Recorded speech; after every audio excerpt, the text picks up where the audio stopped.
जोखी चर्चा कबीर की, अच्छे मन की ज्योति, संगति बंदी छोड़ संत के भले, कृति प्रभु की नेकी। तो अब ये सूक्ष्म भेद है, इसको समझना बड़ा कठिन है। इस दास पर दया करी उस परम पिता कबीर भगवान ने इस दास की बुद्धि खोली, इस मालिक के गूढ़ रहस्यों को समझने और आपको समझाने के लिए। न्योली न्योल, नेवले को कहते न्योल देसी भाषा में, अरवाणी भाषा। न्योल नाद सुभान गति, ये लड़े भुवंग हमेशे, जड़ी जान जगदीश है, व्यसनी व्यापै शेष। अब देखो एक पंक्ति है दाता के ज्ञान की, इसमें कितना गूढ़ रहस्य छुपाया है कि जिस भगत के पास ये यथार्थ मंत्र सत भक्ति सतनाम जिसके पास उपलब्ध है, वो एक ऐसा सुरक्षित हो गया जैसे एक नेवला होता है। नेवला आप समझते हो, नेवला, उस नेवले की कितनी लंबाई होती, ज्यादा से ज्यादा वो 8-9 इंच लंबा होता, समेत पूछड़ के दूम समेत, और चूहे से थोड़ा सा बड़ा होता है। और वो सर्प के साथ लड़ता है। सर्प लगभग 10-10 फुट 12-12 फुट लंबा हो जाता है और उससे कई गुना ताकतवर होता है। अब वो उससे कैसे लड़ता है? वो ऐसे स्थान पर उस सर्प को छेड़ता है जहां पर किसी झाड़ी में, बोझड़े में एक जड़ी होती है, नाग दमन जड़ी नाम है उसका, नाग दमन, और उसमें से महक निकलती है। वो नेवला क्या करता है, वहां उस जड़ी को सूंघ कर आता है, श्वास रोक लेता है और उधर से सर्प को छेड़ जाता है। सर्प उसके लिए ऐसे तैयार होता है, डंक फन उठा करके। अब नेवला उसके निकट आकर के वो जड़ी जो सूंघ कराया था वो श्वास छोड़ देता है। उस जड़ी के सामने सर्प को चक्कर आने शुरू हो जाते हैं उसकी नाकों में जाते ही, और वो अपनी जान बचा के भागने की सोचता है। फिर नेवला उसकी मुंडी पर बैठ जाता, फन के ऊपर, और साथ में वो श्वास भी छोड़ता रहता है और फिर उसको पकड़ के मार देता है। अब नेवले के पास वो जड़ी है तो वो उसको काबू कर पाया, इतने लंबे अजगर को। इसी प्रकार ये काल जो है एक सर्प है और जीव एक नेवले जैसा वो छोटा प्राणी है। इसकी ताकत के सामने जिसके पास ये सतनाम रूपी जड़ी है, नाग दमन, वो फिर इस काल पर विजय पालेगा।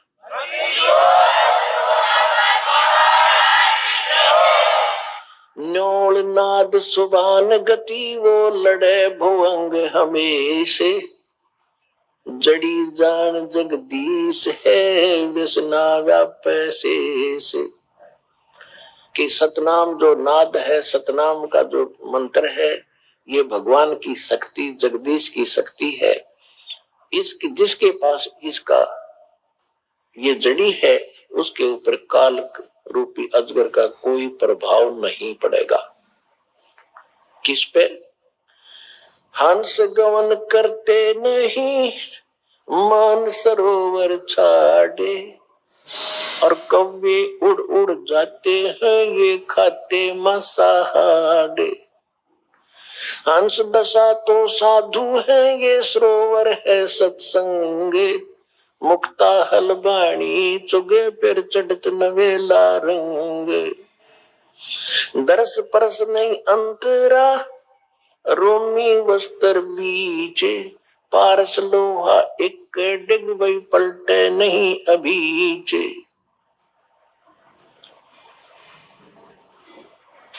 अब क्या बताते हैं कि हंस गमन करते नहीं, मान सरोवर छाड़, और कौवे उड़ उड़ जाते हैं, वो खाते मांसाहार। हंस किसे कहते हैं? हंस एक पक्षी है जो बुगले जैसा होता है। बुगले में और हंस में डिफरेंस देखने के लिए ये बताया जाता है कि हंस एक ही सरोवर में हंस भी होते हैं, बुगले भी होते हैं। बुगले खाते हैं मछलियां या कीड़े मकोड़े, हंस नहीं खाएगा। हंस केवल मोती खाता है। दूसरे हंस में एक और गुण दिया है परमात्मा ने कि एक गिलास दूध में एक गिलास पानी डाल दीजिए और हंस के सामने रख दो। हंस में ऐसी ताकत शक्ति दी है कि वो दूध को पी लेगा, एक गिलास पानी उससे छोड़ देगा। वैसे दूध से पानी अलग होना बड़ा असंभव है और उसमें वो ताकत है। तो इसी प्रकार जो भक्त है, जिन्होंने दूध और पानी छान लिया, जिन्होंने कीड़े मकोड़े खाने छोड़ दिए, यानी बीड़ी शराब मांस तंबाकू ये बकवाद थी ये त्याग दी, वो हंस जैसी वृत्ति के सूचे भक्त बन गए। अब कहते हैं कि हंस गवन करते नहीं मान सरोवर छाड़, और कौवे उड़ उड़ जाते हैं जो खाते मांसाहार। यानी जो हंस है वो सत्संग को नहीं छोड़ सकते। जो कौवे जैसी वृत्ति के व्यक्ति हैं, जिन्होंने बकवाद छूटती नहीं, वो सत्संग छोड़कर बकवाद करते रहते हैं। हंस दशा तो साध है और सरोवर है सत्संगे, मुक्ता हलवाणी चुग ये चढ़त नवेला रंगे। अब उन हंसों के लिए ये सत्संग रूपी सरोवर है और ये साधु आत्मा ये है हंस। हंस दशा तो साध है और सरोवर है सत्संग, और यहाँ ये परमात्मा की अमृतवाणी रूपी मोती खा रहे हैं। और फिर चढ़े नवेला रंग, दूना अच्छा भाव बनता चला जाएगा। जो सत्संग में आए जाएंगे डटे रहेंगे।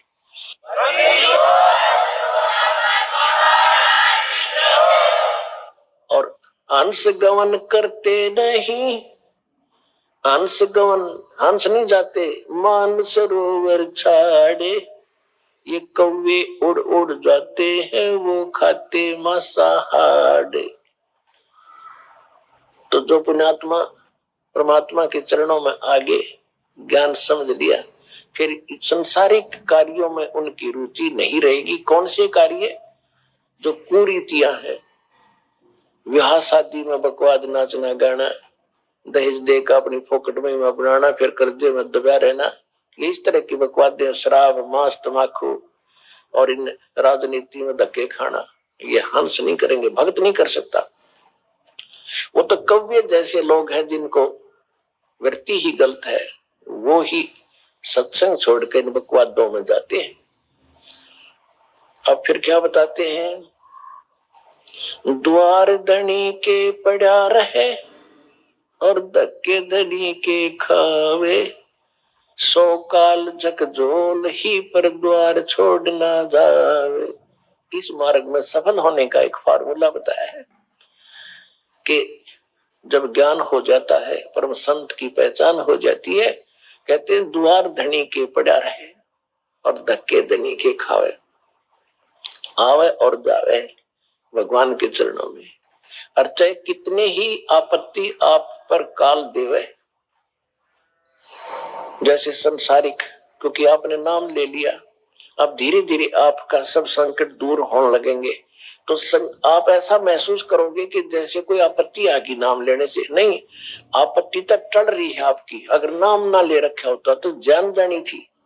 आपको कई भक्त मिलते हैं, कहते हैं जी नाम लेने के बाद मैं वहां से छोड़ के आया हूं, मेरे ऐसी कुछ तकलीफ होगी।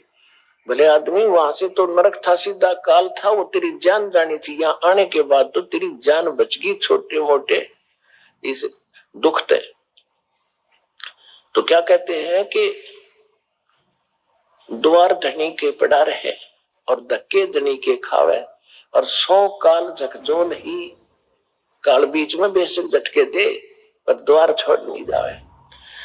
अब जैसे आप यहाँ आते हो, सतगुरु क्या होते हैं?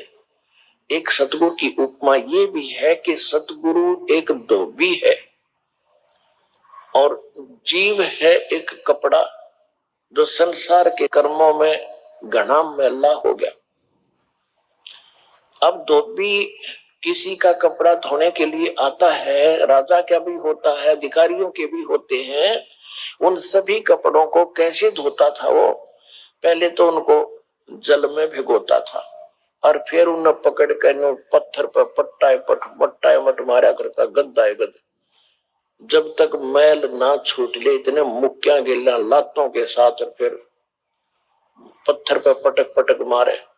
तो उस कपड़े का दुश्मन नहीं है, और वो कपड़ा न्यू क्या बता, मैं तो गढ़ दिया इसने, यू क्या करे? तो वो मैल निकाल रहा है आपके अंदर से, दोष निकाल रहे परमात्मा। परमात्मा की शरण में आने के बाद छोटी मोटी कोई हरकत होती है तो गॉड गिवन समझना कि आपको पटका जा रहा है उस धोबी के गांठ की तरह।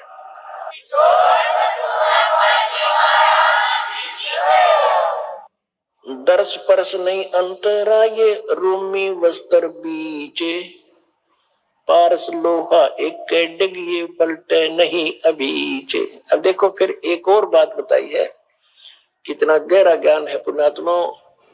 जब आपको इस सूक्ष्म वेद का ज्ञान होगा, आप दांतों तले उंगली दबाया करोगे कि आज तक हमने गीता भी पढ़ी। गीता हम इसलिए पढ़ाते हैं कि आप ये समझ सके कि जो ज्ञान पवित्र गीता जी देते हैं, जो पवित्र वेद बताते हैं, पवित्र पुराण बताते हैं, पवित्र ग्रंथ बताते हैं, वही ज्ञान परमात्मा ने 600 वर्ष पहले लिखवा रखा था। और उनको अशिक्षित कहते थे, वो तो वेद शास्त्र जानते भी नहीं थे। तो इससे सिद्ध होगा कि वो परमात्मा थे जो सब सदग्रंथों के परिचित भी थे, और उनसे भी हटकर जो उनमें ज्ञान नहीं वो भी बता दिया। तो भगवान बिना ये ज्ञान बताया नहीं जा सकता। तो परमात्मा को पहचानने का एक ये भी फार्मूला है, एक पॉइंट है। तो क्या बता रहे हैं? दर्श परस नहीं अंतरा, ये रूमी वस्त्र बीचे, लोहा पारस लोहा एक डिग वही पलटे नहीं अबीज। एक पंक्ति में कितना गहराई वर्दी, कितने गुड रहस्य है। क्या बताते हैं कि आप यहाँ सत्संग में आते हैं और जिनके इन वचनों का असर नहीं हुआ तो वो कैसे है? चंदन बन में रंग ला दे, एक बांस बिटम्बी ना सींचे, कोट वर्ष करो संगत संतों की, कोट वर्ष करो संगत संत की, पत्थर का जल में क्या भीजे, एक चंदन बन में रंग ला दे और बांस बिटम्बी ना सींचे। क्या बताते हैं कि जैसे सत्संग में भी आते हैं और फिर विकार भी करते हैं, उनके बारे में बताया है कि जैसे करोड़ वर्ष करो संगत संत की, संतों की, पत्थर का जल में क्या भीजे। जैसे पत्थर को जल में डाल दे चाहे 20 फुट नीचे गहराई में, और निकालने के बाद फिर उन दोनों टुकड़ों को तुरंत ही ऐसे रगड़ दो, तुरंत आग पाटेगी, चिंगारी पाटेंगी, निकलेंगी। इससे सिद्ध हुआ कि जल से तो असर होना चाहिए था, वो अंगारी नहीं पाटनी होनी चाहिए थी, नहीं निकलनी चाहिए थी, लेकिन उसके जल का असर नहीं हुआ, वो न्यों का न्यों पड़ा है, एज इट इज विकार उसमें।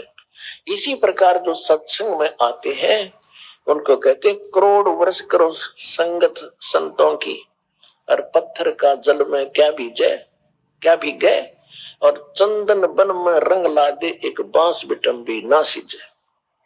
ये सूक्ष्म वेद की वाणी है, गरीबदास साहिब जी की वाणी है।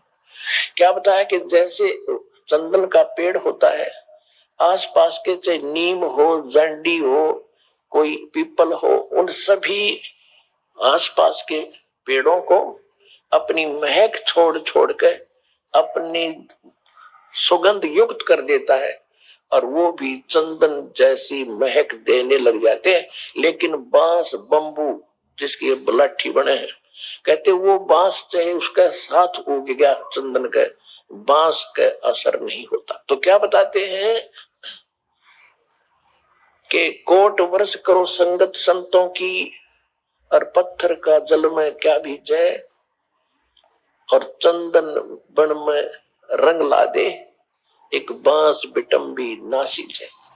तो जो बांस जैसे पत्थर जैसे व्यक्ति है उनका तो असर हो को नहीं तो परमात्मा की वाणी आपको चंद्र बना दिया और आप ही आगे जा जाके सब न सुनाते हो। आप अपनी महक आगे छोड़ छोड़ के अपने भाई बहन रिश्तेदारों तक ये महक भगवान की छोड़ रही हो।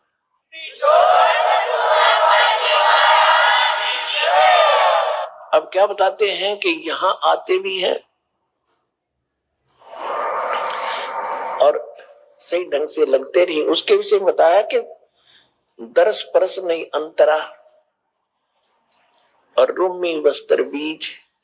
जैसे एक पत्थर होता था जिसको पारस पत्थर बोलते हैं और उस पारस पत्थर में पत्थर जैसा ही होता है, उसकी पहचान नहीं हो सकती। उसकी पहचान यही है कि जिस समय वो लोहे से टच होता है तो पूरे उस लोहे के उस गट्ठे को, जैसे ये गाडर का बिठा दिया किसी कोने में, गाडर होते हैं ना, गाडर आपने देखे कड़ियों की तरह लोहे के गाडर होते हैं लंबे लंबे, एक गाडर का कहीं भी बिठा दिया टच कर दिया तो पूरे गाडर को सोना बना देता वो।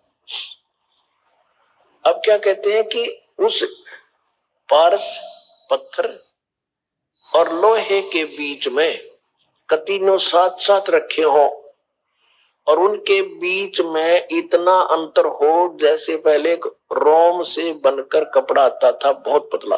अब क्या कहते हैं कि यदि पत्थर को, उस पारस को और लोहे को बिल्कुल निकट रखा हुआ है और उसमें केवल इतना अंतर हो जितना रोमी वस्त्र यानी पतली सी वायल होती थी, यानी बिल्कुल बाल से भी कम डिफरेंस भी उसमें हो, आपस में मिलन ना मिले हो और ये इंतजार कर रहे हो कि दोनों पत्थर भी रख दिया, सोना भी साथ में है, पारस भी रखा है और लोहा सोना बना नहीं। कहते रूमी वस्त्र अंतरा पारस लोहे बीज और कहते दर्श परस नहीं अंतरा रूमी वस्त्र बीज और पारस लोहा एक करने फिर पलटे नहीं अबीज। यानी इतना भी अंतर रह गया तो भी परिवर्तन नहीं होगा और वो दिखेगा कति साथ रखा हुआ। तो ये कहते हैं जो सत्संग में आते हैं और जिनके इन बातों का असर नहीं हो रहा तो उनकी भावना भगवान से जुड़ी नहीं है, वो दिक्कत के भगत है पर भक्ति उनमें प्रवेश है नहीं। तो जब होएगी जब वो सही ढंग से मालिक से मिल लेंगे। कहते हैं बिन गुरु मिले मोहे ना पावे। गुरु के प्रति जब आपका ऐसा भाव बनेगा और तब परमात्मा में कि आपके अंदर वो भक्ति और ये ज्ञान संचरित होता है। तो यहाँ बताते हैं कि यहाँ जैसे सत्संग में भी आते हैं और विकार नहीं छोड़ रहे हैं, उनके विषय में कहा है कि कोट वर्ष करे संगत संतों की, पत्थर का जल में के भी जय, एक चंदन बन में रंग ला दे पर बांस बिटम्बी ना सींचे। ये दास चंदन है और आप परमात्मा के पेड़ हो, वो पौधे हो जिनका असर हो गया और बांस रूपी जो व्यक्ति है उनका असर नहीं होता, वो तो काल के जाल में रहेंगे, मरण दे। अब क्या बताते हैं परमात्मा की शक्ति बताते हैं कबीर परमात्मा की कि 9 लख नानक नाद में ये 10 लख को रख तीर, लाख दत्त संगी सदा वो चरणों चर्च कबीर। 9 लख नानक नाद में ये 10 लख गोरख पास, अनंत संत पद में मिले ये कोट तेरे रविदास। रामानंद से लक्ष गुरु ये तारे सिसके भाव, चेलों की गिनती नहीं जो पद में रहे समाये। अब क्या बताते हैं कि कबीर परमात्मा वो समर्थ परमात्मा है, परम अक्षर ब्रह्म है और परम अक्षर ब्रह्म की जानकारी सतगुरु ही देते हैं। वो कितने समर्थ हैं कि 9 लख नानक नाद में आदरणीय नानक साहेब जैसे महापुरुष अच्छी आत्माएं उनके नाद माने वचन के बच्चे हो लिए बहुत गणे दीक्षित हो, वो भी पार करे। 9 लख नानक नाद में और 10 लाख गोरख तीर और लाख दत्त संगी सदा चरणों चर्च कबीर। गोरखनाथ जी को बहुत बड़ा सिद्ध माना जाता था। गोरखनाथ जी को सिद्धों में सबसे ताकतवर सिद्धि वाला माना जाता रहा है। उन्होंने यहां तक चमत्कार कर दिए थे कि एक बार उनके बचंद्र नाम के गुरुजी गाल प्रेरणा से एक सिंगल द्वीप के राजा की मृत्यु के उपरांत उस राजा के शरीर में प्रवेश करके वहां उसकी रानी को भोगने लगा। उससे 2 पुत्र हो गए। उसके बाद किसी ने गोरखनाथ को व्यंग कर दिया, किसी दूसरे नाथ ने, कि यदि तू ताकतवर है, ऐसी सिद्धि वाला है तो अपने गुरु ने बचा ले। वो बकवाद करने लग रहा वहां सिंगल द्वीप के अंदर। तो गोरखनाथ जी वहां गए अपने गुरु जी को वहां से। उससे पहले क्या किया कि किसी ने बता दिया उस रानी को कि ये कोई सिद्ध आत्मा राजा के शरीर के अंदर है और जो उस राजा की आत्मा जा चुकी है और ये कभी भी छोड़कर जा सकता है इस शरीर को। इसका शरीर मिलेगा कहीं पर किसी गुफा में, ये छोड़ के आया है। तो रानी ने नौकरों को आदेश दे दिया, क्योंकि उसने तो राजा चाहिए था, शरीर चाहिए था, चाहे उसमें कोई आत्मा हो। रानी ने ऐसा आदेश दे दिया कि कोई भी किसी संत का कोई शरीर मिला उसको फूंक दो। सभी ने घूम फिर कर, नौकरों ने गुफा में एक शरीर पाया, उसको जला दिया, वहीं पर राख कर दिया। रानी निश्चिंत होगी। फिर गोरखनाथ गए। गोरखनाथ जी पहुंच गए वहां पर। गोरखनाथ क्योंकि वहां जाने नहीं दिया गोरखनाथ जी को, तो उसको मना कर दिया था रानी ने। मुनादी चारों तरफ पहरे छोड़ दिए थे सीमा के ऊपर, कोई संत नहीं आ जा, क्योंकि साधु संतों ने यह भी बता दिया था कि एक गोरखनाथ नाम का इन मच्छंद्र जी का शिष्य है, वो आकर इनको निकलवा सकता है यहाँ से। तो रानी ने चारों तरफ सीमा पर भी ये पहरे बैठा दिए थे कि कोई साधु संत मेरी इस नगरी में प्रवेश ना हो जा। चारों तरफ कति बाढ़ लगा दी थी, एक गेट थाने का वहां पर पहरे छोड़ दिए थे। एक बार मच्छंद्र जी से उस रानी को पुत्र हुआ। फिर पुत्र का जन्मदिन हुआ किसी दिन। उसमें गाने बजाने के लिए बाहर से मंडली जानी थी और गोरखनाथ ने पहुंचना था। गोरखनाथ को जाने नहीं दे रहे थे। गोरखनाथ जी ने एक ढोलकी बजाने वाले का दस्त लगा दिए सिद्धि थे। वो बाहर से जो मंडली आई थी बाजे बूजे बजाने वाली, और इतने दस्त लगा दिए कि वो चल नहीं सके।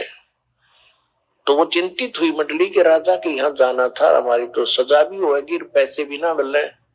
तब गोरखनाथ जी ने कहा भी क्या बात है, क्यों चिंतित हो? कि ऐसे ऐसे हमारे एक साथी के दस्त लग गए, राजा के यहाँ जाना है और एक ढोलक किया बिना बात बने नहीं ना। गोरखनाथ बोले मैं बजा दूंगा तो ढोलकी तुम्हारी। बोला ठीक है। तो बजवा के देखी, सुर में सुर मिला दिया, अगर बढ़िया काम चल गया।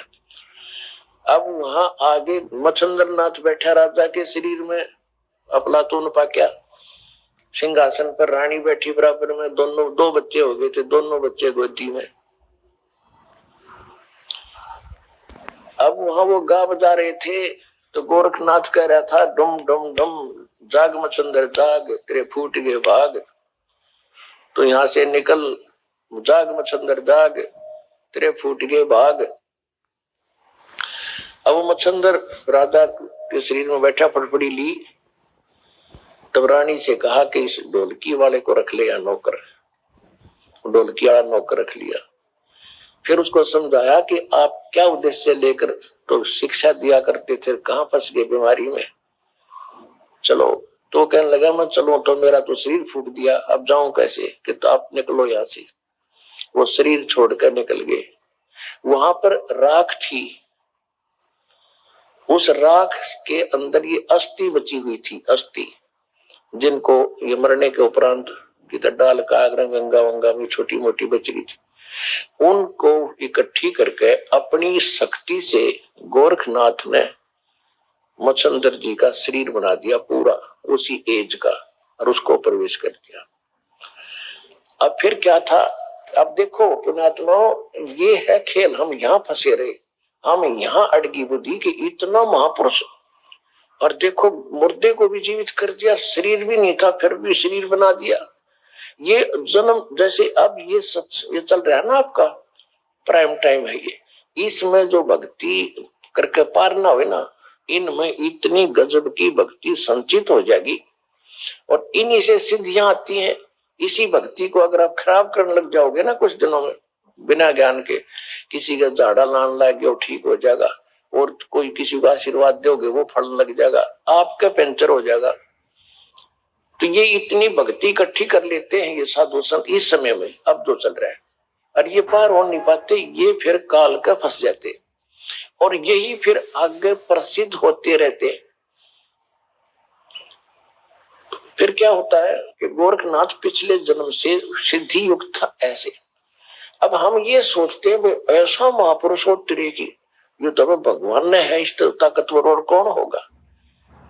अब उधर से जब मच्छंदर वो चला था, क्या नाम है, राजा निकल कर वहां से, तो राजा ने क्या किया, एक थैले में सोने का असरफी डाल ली गणिए, आगे काम आऊंगे अपने भंडारा में। अब जब वो मच्छंदर का शरीर बना दिया, राजा का शरीर वहां छोड़ दिया, फिर वो झोला उठा के चला मच्छंदर, क्योंकि आत्मा तो वही थी जो सारी क्रिया, और उस थैले में की थी वो सोने की असरफी। तो आगे कुएं पर पानी पीने लगे, तो मच्छंदर ने कहा कि ले गोरख संभाल कर रखिए इसको, इसमें बड़ी कीमती वस्तु है और सोने की असरफी है, 1 किलो पक्का ले रहा, 2 किलो पक्का, और संभाल कर। जब पानी पीने लगे गोरखनाथ ने वो थैला कुएं में उलट दिया, वो सारी असरफी सोने की कुएं में डाल दी, और मच्छंदर उस पर लाल हो रहा, निकम्मे तने क्या कर दिया, मूर्ख कहीं का, तेने अकल नहीं है। गोरखनाथ बोले गुरुदेव आप तक कति राज ऋषि बन गए, ब्रह्म ऋषि नहीं रहे। वहीं पर एक पहाड़ी थी छोटी सी, अपने मंत्र से उस पहाड़ी को सोना बना दिया गोरखनाथ ने। अब मच्छंदर को कहा कि ले गुरुदेव इन ठाले जितने डले चाहिए तेरे को। अपने आत्मा दास आपको कहां लाना चाहता है। यहाँ एक पंक्ति है कि 9 लख नानक नाद में और 10 लख गोरख तीरे, लाख दत्त संगी सदा वो चरणों चर्च कबीरे। कि हमारे कबीर साहब कितने शक्तिशाली हैं, उनमें कितनी ताकत है। ये गोरख जैसे तो उनके चरणों में पड़े रहते हैं, पास से भी नहीं उनके। जिसकी शरण में आप हो दास वहां लाना चाहता है। अब क्या होता है, ऐसा सद्पुरुष और जिसने ऐसी करामात कर दी, लेकिन वो पिछले जन्म जन्म के पुण्य संग्रहित थे इस समय के। आपको बहुत बार सुना है, गरीबदास जी की वाणी में है कि शब्द महल में सिद्ध 24 हंस बिछोड़े विश्व बीसा। हमारे इस मंत्रों में यहाँ की तो अष्ट सिद्धि प्रसिद्ध है।